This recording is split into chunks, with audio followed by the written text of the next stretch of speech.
Hi friends, welcome to my channel. ఈరోజు తెలంగాణ స్టైల్లో పచ్చి పులుసు ఎలా తయారు చేయాలో చూసేద్దాం రండి.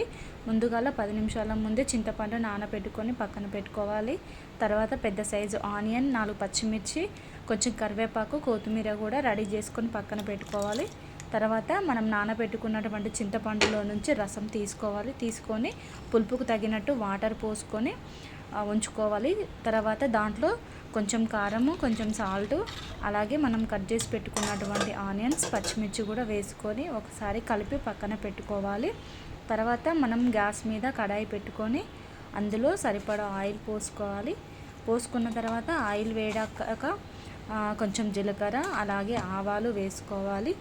వేసుకున్న తర్వాత అవి కొంచెము చిటపటలాడేటప్పుడు మనము ఒక 4-5 వెల్లుల్లి కూడా వేసుకోవాలి. వేసుకొని ఒక 4 ఎండుమిర్చి కూడా వేసుకొని అవి ఫ్రై అయిన తర్వాత కొంచెం కరివేపాకు వేసుకున్నాను.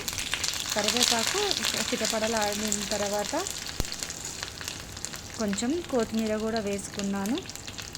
కొత్తిమీర అనేది మీ ఆప్షనల్, మీ ఇష్టము, వేసుకుంటే బాగుంటుంది, చూసుకొని వేసుకోండి.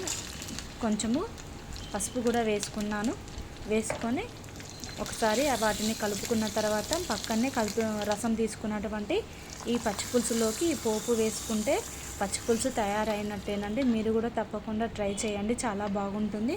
ఒక్కొక్కరు ఒక్కో స్టైల్లో చేస్తారు. ఇది మా తెలంగాణ స్టైల్లో ఇలా చేస్తామండి. ప్లీజ్ మన ఛానల్ని సబ్స్క్రైబ్ చేసుకునే వాళ్ళు సబ్స్క్రైబ్ చేసుకోండి.